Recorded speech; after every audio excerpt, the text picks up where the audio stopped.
بسم الله الرحمن الرحيم. الحمد لله والصلاة والسلام على رسول الله. أهلا بكم وحلقة جديدة من برنامج ببساطة. والنهاردة هنتكلم عن موضوع مهم لأي إنسان على وجه الكرة الأرضية، وخاصة طبعا المسلمين، لكن مهم لأي إنسان يعني.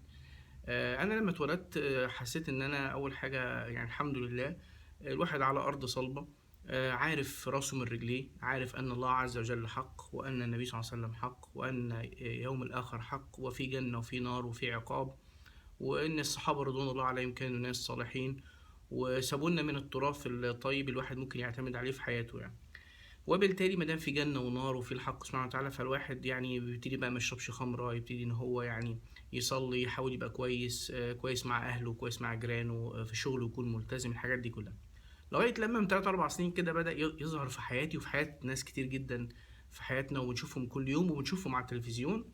بدأت ناس تهز الأرض اللي تحتيك دي. نوع منهم الاولاني اللي هو الملحد، يقول لك على فكره يا عم انت دماغك دي اصلا ضايعه، على فكره اصلا مفيش ربنا عز وجل، وعلى فكره اصلا مفيش يوم اخره.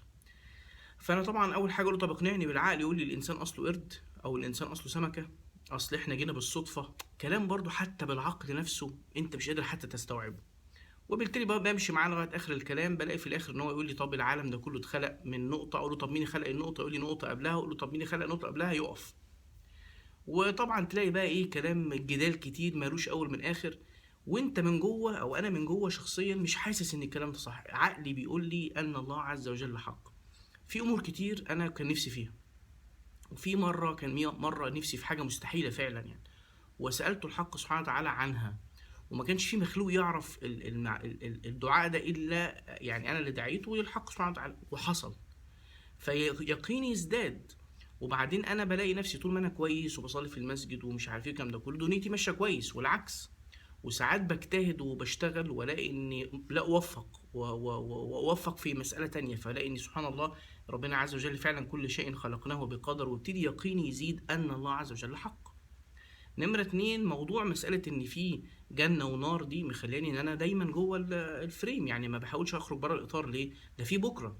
الملحد يقول لي لا، مفيش بكرة خالص. طب ما أنت كده، أنا كده هبقى خطر على البشرية لو مفيش بقى بكرة دي.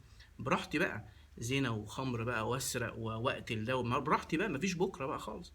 فمسألة عدم وجود اليوم الآخر ده في منتهى الخطورة، وهي ضد النفس البشرية خالص، لأن الإنسان مطبوع على الغلط. فكان لازم يكون في جنة ونار، ثواب وعقاب والكلام ده كله، فدي مسألة بالعقل بره قصتي خالص. النوع التاني بقى من الناس اللي بقابلهم يقول لي طيب انت مش دينك يا عم قرآن وسنة؟ اقول له اه. يقول لي طيب خد بالك، شغل دماغك شوية، مش كل حاجة في السنة تصدقها. اقول له كلام جميل ماشي، بس انت ايه دليلك على الكلام ده؟ يقول لي لا، يعني لازم كل حاجة تشغل دماغك فيها. اقول له جميل، يعني مثلا انا يقول لي طب يعني انا مثلا في مثلا حديث معين بسمعه يقول لي انا مش مقتنع بيه. اقول له والله عندك حق ماشي، بس هو مثبت بالعلم ان الحديث ده صحيح.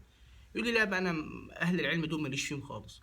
طب انت ليك في ايه؟ ليه في القران. اقول له طب ما هو القران قال فاسالوا اهل الذكر ان كنتم لا تعلمون.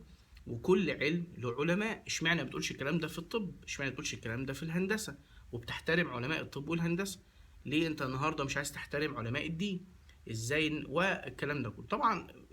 يعني اساتذه المدرسه دي ناس كتير، لكن اللي طالعين دلوقتي على الساحه اسلام البحيري وابراهيم عيسى بقى، من خلال بقى الصحافه ومن خلال برامجه وافلامه زي مولانا والكلام ده كله. فالناس دي بتقول يا جماعه ان احنا الاصل ان انت خليك ايه، شغل عقلك في كل حاجه، مفيش علماء، ما تحترمش السنه، خليك كده في الهوا، منك للقران بس.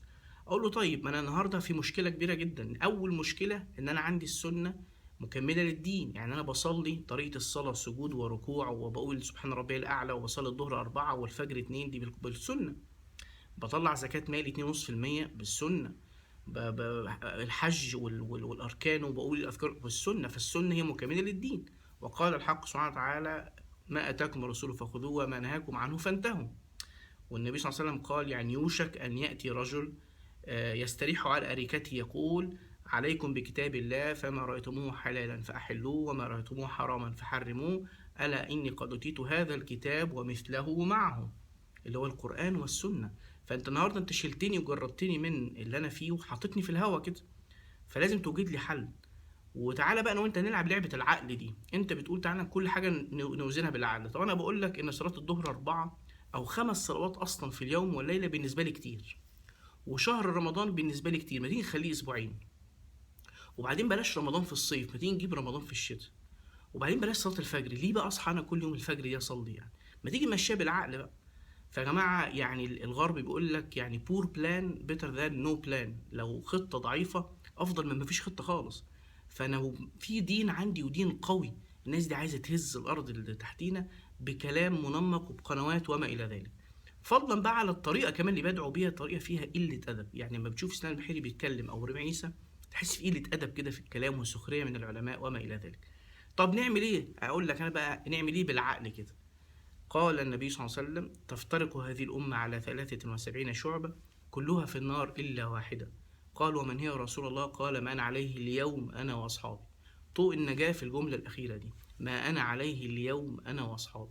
فأنت خليك مسلم فقط، لا مسلم صوفي ولا مسلم أشعري ولا مسلم شيعي ولا مسلم بأي مسمى ولا سلفي ولا إخوان، أنت رجل مسلم. وخلي الحاجات اللي كان النبي صلى الله عليه وسلم بيعملها ومات عليها هو ده الحلال بالنسبة لك، والحاجات اللي كانت حرام ونهاك عنها هي دي الحرام بالنسبة لك. ووقف دينك على زمن النبي صلى الله عليه وسلم، واوعى ان انت تخلي اي حد يبتدي ان هو يشتتك في دينك بغير دليل.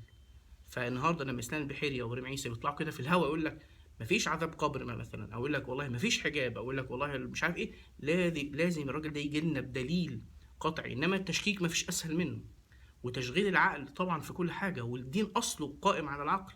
لكن لعبة العقل دي مش صح ما دام نحن نعلم أن الله عز وجل حق، والنبي صلى الله عليه وسلم حق، واليوم الآخر حق، والساعة حق وما إلى ذلك، والجنة والنار حق، والملائكة حق وما إلى ذلك. أشغل دماغي فيما بعد ذلك.